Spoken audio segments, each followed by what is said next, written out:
Hello everyone, it's Shane Kanto, your Wasteland reviewer, and welcome to the Wasteland, my weekly show where I take a deep dive into a particular film.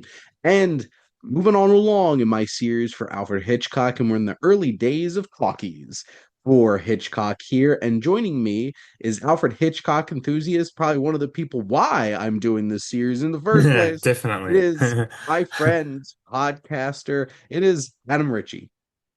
Thanks for having me on. I'm stoked. This was the first Hitchcock film I'm watching for this series because I hadn't seen this one before, so it was a good excuse to watch it. And yeah, I voted often and many times for Hitchcock to get through. Yeah. Yes.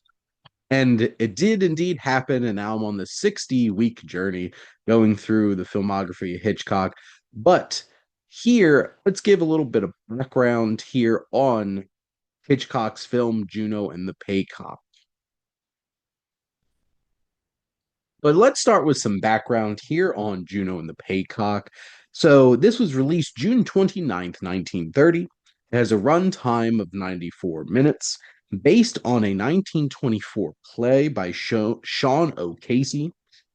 Barry Fitzgerald, who played Captain Jack Boyle from the stage play, is the orator in the first scene of the film. Hitchcock used long shots to replicate the feel of a play as much as possible, so that was on purpose. I'm sure we'll certainly talk about that. hmm O'Casey was the inspiration for the Prophet of Doom in The Birds, so that woman Yes. in Yes. that diner. Hitchcock requested a scene outside the flat, so they created that pub sequence hmm to shake things up from the play.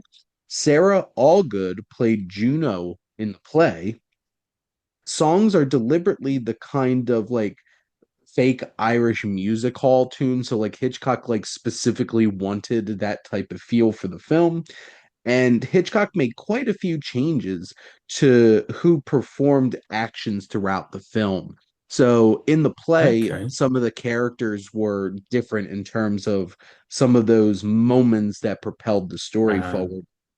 Now, this is a film that I actually owned already because of my ah, classic Hitchcock collection DVDs that I had that my friend of mine bought me from a antique shop for a gift one year, and this was actually I don't think I had watched it yet, so this is my first okay. time watching this one. So hmm this is it's 85 minutes. It's not a particularly long film, but here we have during the Irish Civil War in 1922, a family earns a big inheritance. They start leading a rich life, forgetting what the most important values are. But Adam, what were your general thoughts on Juno and the Paycock? Um, it's all right. It's not obviously far from Hitchcock's best. Mhm. I would recommend it really to only fans of Hitchcock or completionists who want to see everything Hitchcock did. It's not something I kind of recommend to general public. It's fine, like you were talking about the long shots. It is very much stage on screen, Yeah. as a lot of those earlier films were. I did pick up because I do have a Hitchcock book that covers all of his films, and there's a thing in Mhm. there about because it was his first movie with sound, pretty much.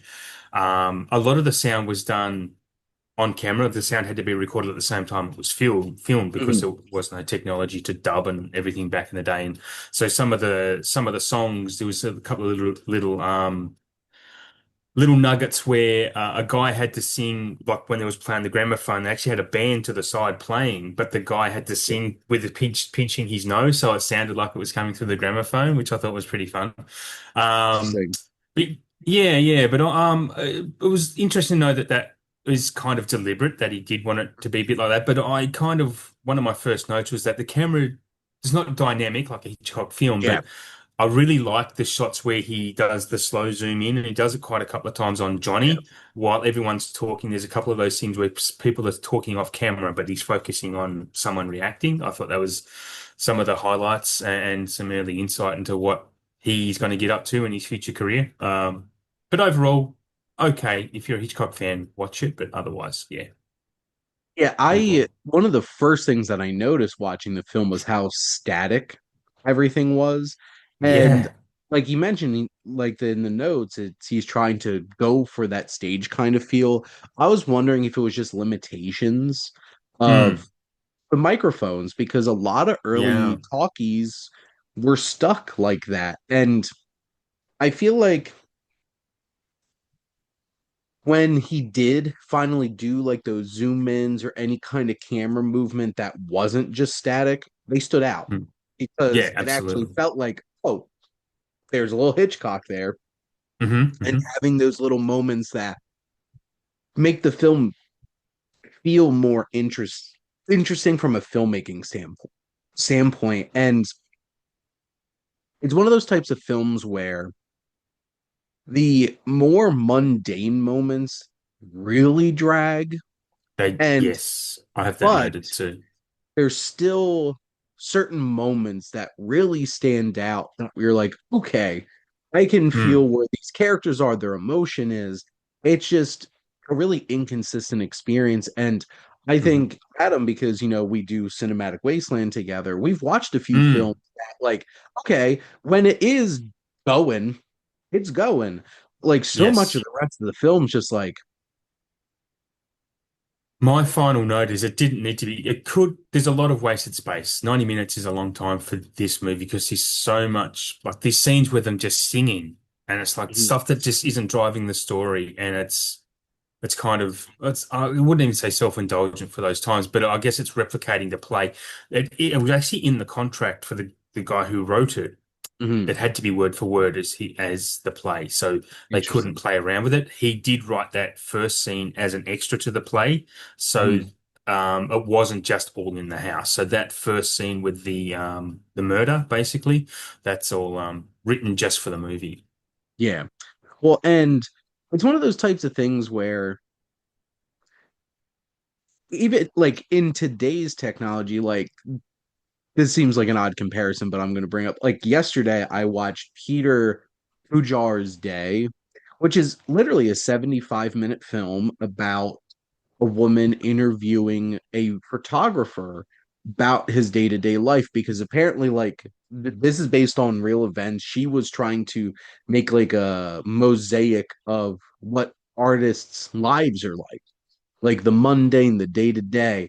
And she didn't get too far with her interviews, and they had these old audio recordings in this interview, and Ira Sachs turned it into a film. This is literally just two people talking for 75 minutes. Yeah. But the cinematography is gorgeous. The Hmm. shadows, the lighting, all of Yeah. that kind of stuff. And like it has Ben Whishaw and Rebecca Hall in it, and they're both great. Yes. With the right filmmaking techniques, you can make something where it's literally people just talking feel interesting and engaging and dynamic. Definitely. Definitely. This didn't feel like it had that old Hitchcock No. go of No. like really Yeah. bringing that energy. And there are moments where we get some emotion and some impact of what this family is going through. In general, I think this film has some basic but impactful themes of like what's important in life. There's so much Mm. turmoil going on, and we're losing the plot. Like we're losing what life is about. And we see this journey, and like a play, you really need to have actors that are ready to go Mm. to Yeah. bring that. And I think like Sarah Allgood has some of those moments. Edward Chapman has some of those moments where it's like, okay, there's fleeting moments throughout this film that makes me remember that this is a drama with real emotion and impact instead of just people hanging around and there's a camera there. And I enjoy the musical elements because I do love Irish folk music and stuff like that. But it is a very mundane, very grounded type of film. And unless you're really connecting to their experience and this culture and stuff like that, this is certainly not going to be one of those early Hitchcock films I'm going to go around and recommend to people. Because Mm. if I'm trying to convince people to watch early cinema and they watch this, they're going to be like, this was boring as hell. Yeah, Why'd you they do would. this to Yeah, me? they would. Yeah. Um, yes, there's many more other films without naming them that we could recommend from that era. Yeah. Yeah.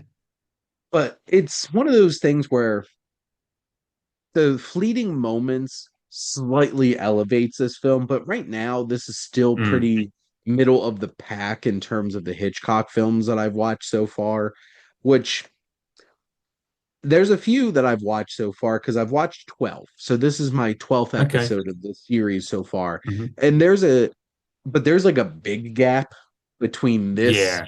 Yeah. and like the ones that really have stood out so far. Totally. Um, Totally. I think it has good, like it has characters and writing and themes that are enough to make it effective. It's Hmm. just the presentation wasn't the most engaging, which is so odd that this is a Hitchcock film and usually the presentation's like the most engaging part of the Yeah, experience. it is. I think it kind of only proves that he was restrained a lot by a screenplay and also by I don't think he actually really wanted to do this film from what I read, is that it was kind of encouraged to because he was encouraged to make a film that was going to be popular and make money. And because he was notorious for going over budget and Hmm. taking long, this was to tell the studios I can make a film on budget or under, a cheap film that's going to make money because this is obviously a pretty successful play at the time. Yep. Um, yeah, so making a film at it would have been a novelty, especially for 1930, especially with sound and which comes across on the screen too, because these actors are acting as if they're on the stage as well. Like Yep. it's very much stage acting, not camera acting, which was is a new skill, and I guess a skill that they didn't know they had to have either, I Mm. suppose, because there wasn't a thing. It wasn't a thing. And I think I've rambled on like Grandpa Simpson a little bit enough No. there. Well, and my last point is even his last film, Blackmail, he Mm, didn't want to use sound. They mm. were like, use sound. And honestly, the two best sequences in Blackmail are the silent action oriented Oh, sequences. I've not seen Blackmail yet. I have it. Yeah. It's a much more interesting film than this one. Yeah. But this certainly feels like Hitchcock is still figuring out too how to use sound Definitely. in that Definitely. kind of Yeah. way. So Yeah. I just think that this is an early effort. If you appreciate like historical context, historical dramas, if you appreciate Irish culture, you'll probably get more out of this than most people. But this is a all right film that it's going to be tough for a lot of audiences to not feel bored watching, despite the fact that this is only 85 minutes. Yeah. Yeah, it could have been 70, a solid 65 or 70. Hmm. Lean it down, lean it down a little bit. But Adam, do you have any other thoughts that you want to add about Juno and the Paycock? No, I think I've said plenty, to be honest. So yeah, I'll leave it up to you. Well, the moral of the story is if you get money, don't let it spoil your morals or anything like that. And really, at the end of the day, that's what this film is about. It's about the Hmm. struggle, Irish culture, and it has all those things. It's just, a little bit restrained in terms of its presentation. But if I saw in Adam's Letterboxd review, it's just like this is for those Hitchcock completionists, and if you're going on this journey with us, there you go. Check it out. But those are our thoughts on Juno and the Paycock. And that's a wrap for another episode of Welcome to the Wasteland. Next week, I'm going to be joined by my friend Clarissa Beckstead for murder! Exclamation point. So you really know it means business. Murder. Uh, and of course, Adam, thank you so much, as always, for coming on and talking movies with me. Of course, man, love it, especially when we're talking about my favorite director ever. Oh, and See you on some future episodes. yes, and we will be hitting on some of those heavy hitters since I let Mm. Adam pick first. So we're going to be hitting some of those big You'll have to Hitchcock films you will later. have to remind me which ones. Well, I could do that real It's quick. fun. It's Nah, it's been a okay. while. No, I'm doing it. I'm committed. We have I'm Dial getting my M for pen then. Murder. We have Dial M for Murder Ah, and yes. Rear Window, and those are in July. It's going to be Oh, a little wow. while. All right. So Okay. remember, um, Hitchcock made a lot of movies. But the next time Adam's going to be on is actually in January for the 39 Steps. So we have that one as well. Yes. So those three are some pretty big heavy hitters for Hitchcock. Can't So wait I'm to looking rewatch forward to that. those. Absolutely. But most importantly, thank all of you out there for always tuning in and supporting your Wasteland reviewer.